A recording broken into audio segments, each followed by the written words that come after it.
Assalomu alaykum barchalaringizga aziz obunachilar. Bugun juda ko'pchilik qiladigan xato va e'tibor bermaydigan organ jigarga to'xtalib o'tamiz. Bugungi mavzuyimiz albatta jigar haqida bo'ladi. Jigar haqida albatta batafsil ma'lumot aytib o'taman.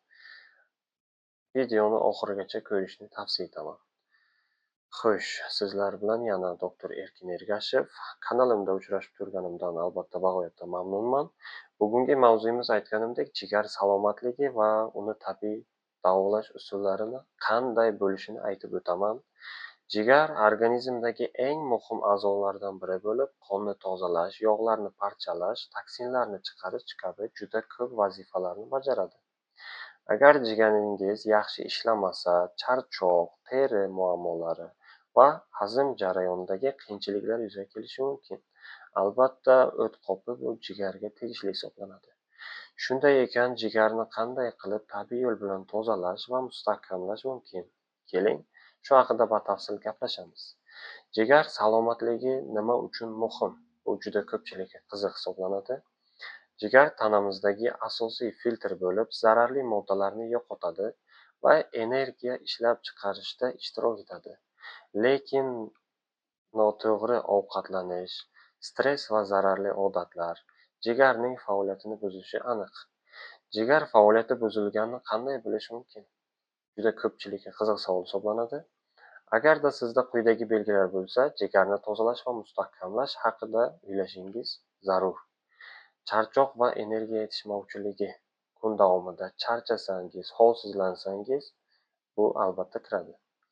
Teri rangi sarg'ayishi yoki dog'lar paydo bo'lishi.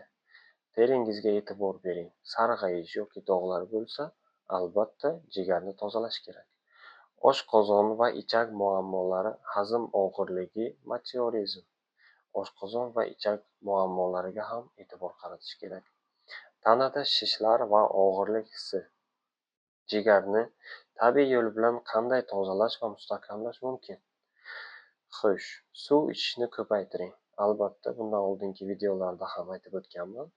Kuniga kamida katta insonlar uchun 1,5-2 litr toza suv ichish jigarning toksinlarini tozalashga yordam beradi. Ertalab och qoringa limonli iliq suv ichish juda foydali hisoblanadi.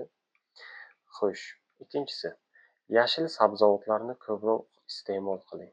Ularga misollar: birinchisi, ismaloq, petrushka jigardagi zararli moddalarni yo'qotishga yordam beradi. Xo'sh, qovoq va sabzi beta-karotinga boy bo'lib, jigar hujayralarini mustahkamlashga yordam beradi. C vitamini va antioksidantlarga boy mahsulotlar iste'mol qiling. Limon, greypfrut, kivi jigarning ish faoliyatini yaxshilaydi. Olma tarkibidagi pektin moddalarni jigardan toksinlarni chiqaradi. Yaxshi yog'lardan foydalaning. Zaytun moyi jigarni himoya qiladi va yallig'lanishning oldini oladi. Bodom va yong'oq yog' kislotalariga boy bo'lib, jigarni mustahkamlaydi. O't choylari va tabiiy damlamalar iching. Ortiqcha toksinlarni chiqarish uchun moychechak, yalpiz, arpa bodiyon choylaridan foydalaning. Qora turp va asal aralashmasi jigarga yaxshi ta'sir qiladi. 6-si, jigarga zarar yetkazadigan odatlardan voz keching. Spirtli ichimliklar va zararli gazlangan ichimliklardan albatta voz keching. Ular orasiga nosvoy ham kiradi. Qon tarkibiga so'rilib, qondan jigarga albatta filtrlanish uchun boradi. Haddan tashqari yog'li va qovurilgan ovqatlarni kamaytiring. Qachon shifokorga murojaat qilish kerak? Agarda sizda doimiy charchoq, teri sarg'ayishi, qorinning yuqori qismida og'riq, ovqat hazm qilish muammolari kuzatilsa, shifokorga murojaat qilish albatta zarur. Xulosa, jigarimizni sog'lom saqlash uchun to'g'ri ovqatlanish, suv ichish, tabiiy mahsulotlar iste'mol qilish, zararli odatlardan voz kechish albatta zarur.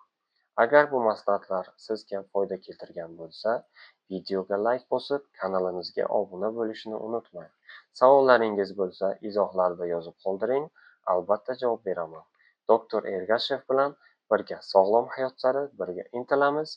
Keyingi videoda yana ko'rishguncha sog' salomat bo'ling. Yana aytgancha, Keyingi videomda albatta jigardagi ko'pchilik kasalliklar va ularga zararli ta'sir qiladigan dorilar haqida aytib o'taman. Keyingi videoda ko'rishguncha sog' salomat bo'ling.